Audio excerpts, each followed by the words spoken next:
Hoy vamos a hablar sobre la ganancia de peso o masa muscular en personas delgadas. ¿Cómo hacer para ganar masa muscular siendo delgado sin ganar un exceso de grasa? Entonces el video se va a dividir en tres partes. La primera parte va enfocada hacia la dieta, cómo se debe comer, qué alimentos se deben comer y cuánto se debe comer.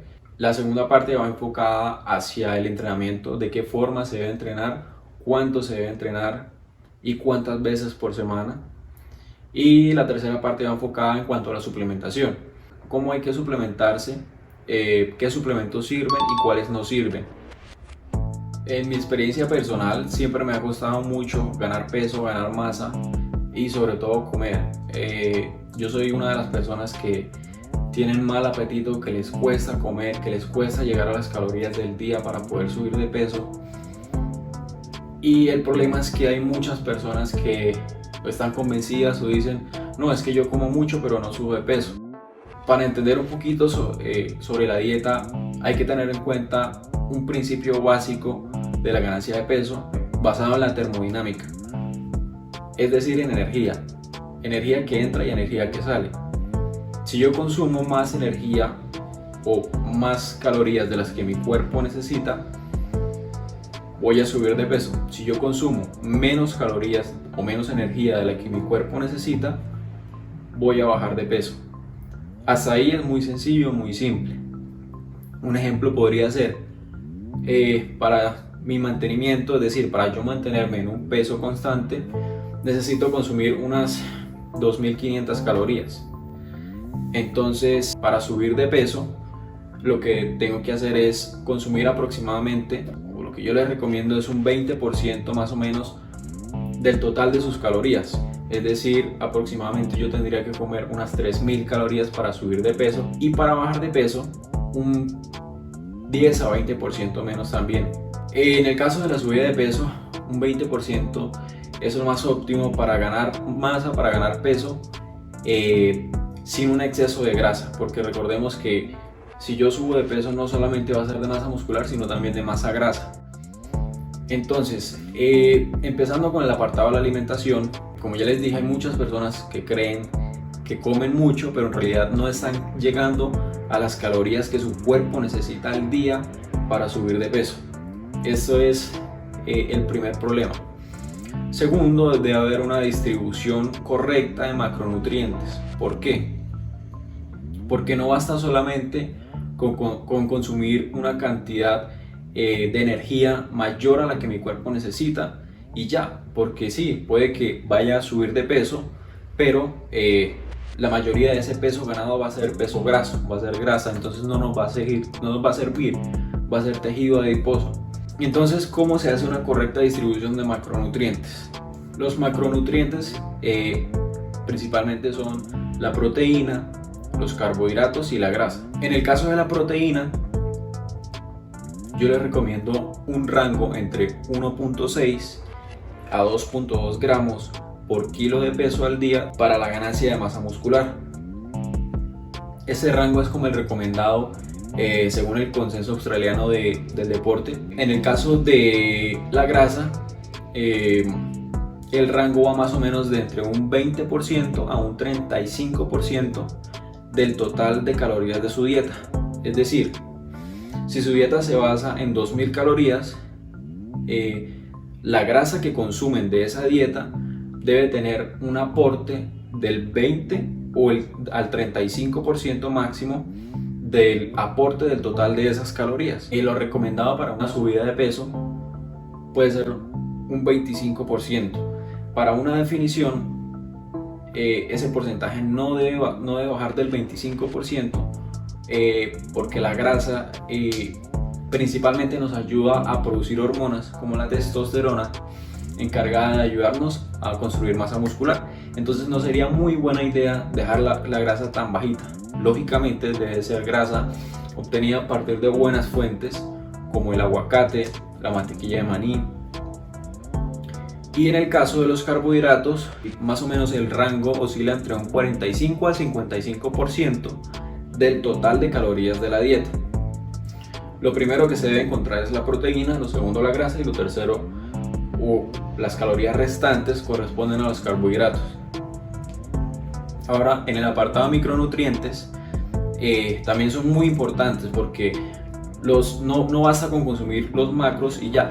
¿Por qué? Porque resulta que los micronutrientes son los catalizadores necesarios para que los macronutrientes se puedan metabolizar en nuestro cuerpo.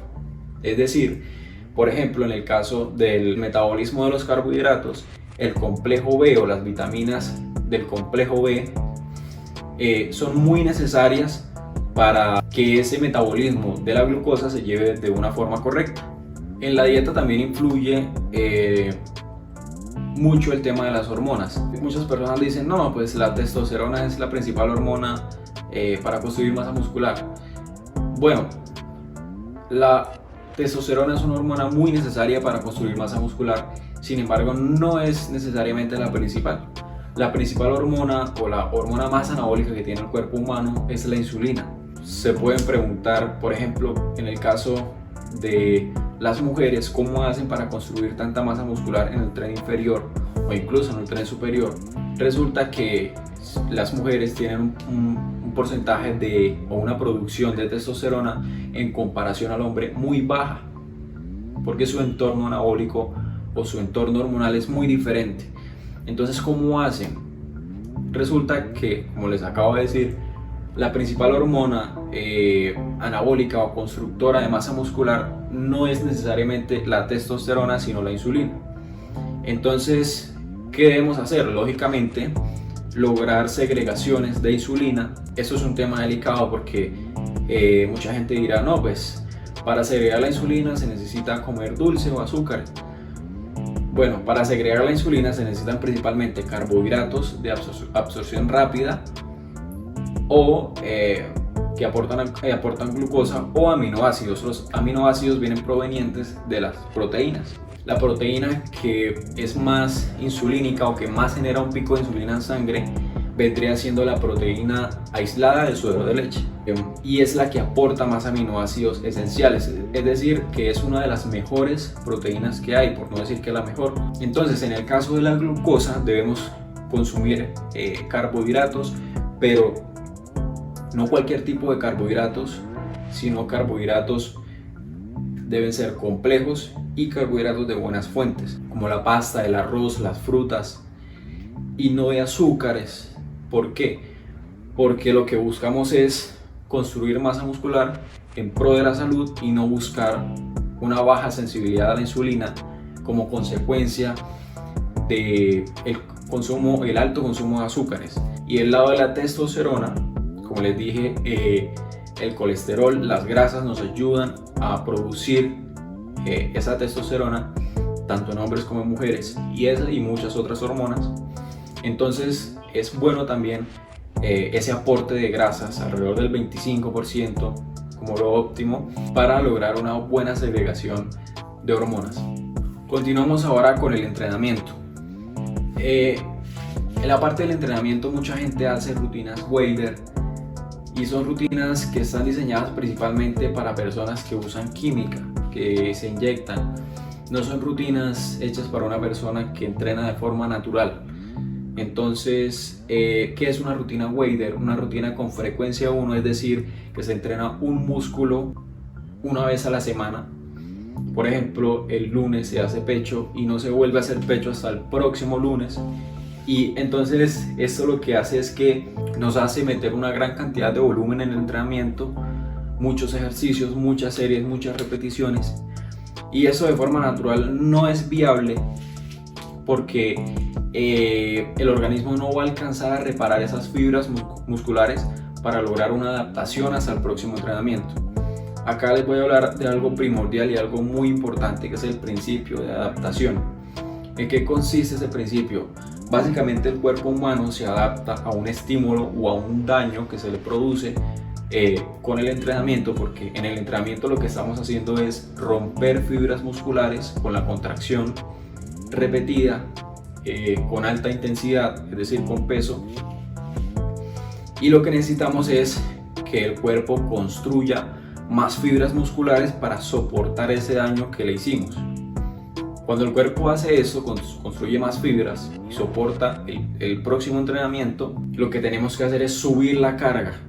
Al subir la carga, no es necesario agregar más ejercicios, sino que podríamos agregar más repeticiones a una serie, podríamos agregar más series a un ejercicio, o podríamos agregar más peso a un determinado ejercicio. Esto para evitar el principio de adaptación que tiene el cuerpo humano y cada vez construir más fibras musculares. El entrenamiento es muy importante, sí, pero hay que priorizar más el descanso. ¿Por qué? Porque resulta que el cuerpo humano construye fibras, construye nuevas células durante la noche, durante el descanso, mientras dormimos. El cuerpo no se repara mientras estamos entrenando. Mientras estamos entrenando, lo que estamos haciendo es dañarlo, romper fibras, y tenemos que descansar alrededor de 7-8 horas como mínimo para que se pueda producir ese principio de adaptación y poder aumentar la carga en el siguiente entrenamiento. ¿Cuántas veces a la semana se debe entrenar? Según estudios, lo más óptimo a nivel semanal es una frecuencia 2, es decir, entrenar un músculo 2 veces a la semana. Un ejemplo podría ser entrenar pecho lunes y jueves. Se debe tener un mínimo de alrededor de 32 horas de descanso para el músculo como mínimo, para que se pueda recuperar para el siguiente entrenamiento. Entonces, para darles un ejemplo del entrenamiento, lo que podríamos hacer es, por ejemplo, un curl de bíceps, una flexión de codo.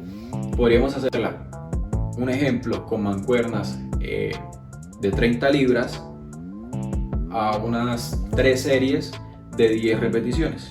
El próximo entrenamiento haríamos las mismas 30 libras, pero no a 10, sino tratar de hacer las 3 series a 12 repeticiones. Cuando ya logremos esto, nos habremos adaptado al ejercicio. Entonces, para el próximo entrenamiento podremos coger un ejemplo, las mancuernas de 35 libras, y en este caso nos haríamos alrededor de unas 8 o puede que incluso otra vez 10 repeticiones, y lo que tenemos que hacer es seguir logrando hacer las 12 repeticiones cada vez para poder seguir aumentando el peso.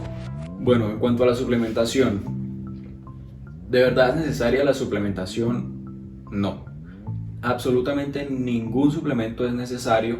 En el caso, yo recomiendo por salud, primordialmente para un deportista, sí o sí debe haber en la dieta, lógicamente, una buena fuente de micronutrientes de vegetales y de frutas, pero debe haber sí o sí, primero, un multivitamínico completo, segundo, en lo posible un omega 3. ¿Por qué? Como ya les dije, las vitaminas y los minerales son los catalizadores para que los macronutrientes se puedan metabolizar de forma correcta en el cuerpo. Entonces son primordiales. Segundo, el omega 3, ¿por qué? Resulta que actualmente en la dieta solemos, o mejor dicho, nuestras dietas suelen ser muy ricas en omega 6. Resulta que el omega 6 es proinflamatorio a nivel celular. Eso promueve gran cantidad de enfermedades metabólicas, y lo que debemos hacer es contrarrestar esa inflamación, esa proinflamación, con un ácido graso antiinflamatorio como lo sería el omega 3. El omega 3 y el omega 6 se deben consumir en una proporción de 2:1. Se debe consumir más omega 3 que omega 6. Fuentes de omega 3. Como les dije, puede ser un suplemento con la dosis ergogénica de 1 a 2 gramos. ¿Por qué? Porque si no consumimos esa dosis, no tendremos beneficios de pronto a nivel de entrenamiento. ¿Qué es la dosis ergogénica? Es la dosis que básicamente dicen los estudios que funciona.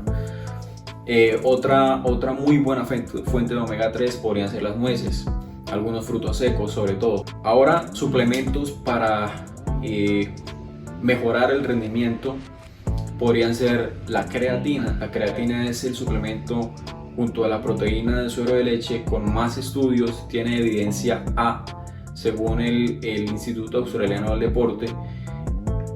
Es el suplemento con más estudios a nivel mundial, certificado que funciona. Puede ser tanto la monohidrato, creatina monohidratada, como creatina HCl. ¿Cuál es la diferencia de estas dos moléculas? Básicamente que la creatina monohidratada no es tan soluble como la creatina HCl al ser ácida. Entonces, ¿qué genera eso? Que la monohidrato, al no ser tan ácida, al no tener un pH como el del estómago, puede dificultarse un poco su absorción o su dilución. Es muy poco soluble en agua. Entonces puede haber una mala absorción a nivel intestinal, puede provocar molestias a nivel intestinal, puede provocar dolores, puede provocar diarrea incluso. Entonces para algunos atletas puede ser un poco tedioso. Una solución a eso podría ser la creatina HCl, que funciona igual de bien, lo único es que se absorbe mejor. Pero en el caso de la creatina HCl necesitaríamos una dosis menor que la creatina monohidrato por la razón de que se absorbe mucho mejor. Otro suplemento, como les dije anteriormente, puede ser la proteína de suero de leche aislada o isolate. Tiene un valor biológico altísimo, más alto que el de cualquier otra proteína, es decir, el valor biológico hace referencia a la cantidad de esa proteína que se puede llegar a convertir en tejido vivo. Tiene el valor biológico más alto por encima del huevo, por encima de un 100% incluso. Resulta que el huevo tiene un valor biológico aproximadamente del 99 al 100%. ¿Por qué la proteína de suero de leche está por encima de ese 100%? Porque cuando se estableció ese rango para los valores biológicos, la proteína de suero de leche aún no existía. Entonces, una vez se produjo, se decidió colocar la proteína de suero de leche con un valor biológico superior al 100%, por encima del huevo, que es la proteína que podemos encontrar de origen animal más alta. Otro suplemento para la subida de peso puede ser los ganadores de peso. Pero acá hay un problema. Resulta que la mayoría de ganadores de peso del mercado contienen mucha cantidad de azúcar, proteínas que no son malas, pero tampoco son de la mejor calidad como dicen ser. Incluso algunas tienen,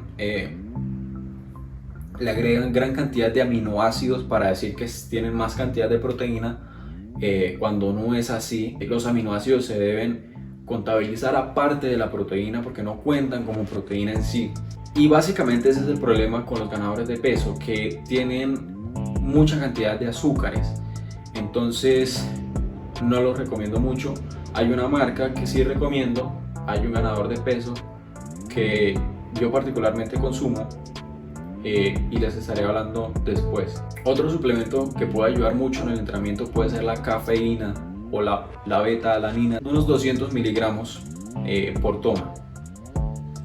Como les dije, ¿es necesario alguno de estos suplementos para mejorar? Ninguno es necesario, absolutamente ninguno.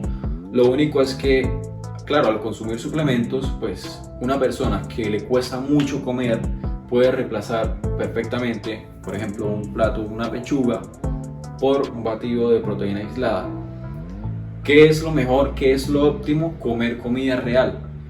Pero en el caso de las personas que se nos dificulta mucho, es una gran ayuda el tener una comida en polvo, la cual es muy fácil de tomar, y con eso podemos llegar a nuestras calorías diarias para poder subir de peso. Bueno, esto ha sido todo por hoy, espero que les haya gustado.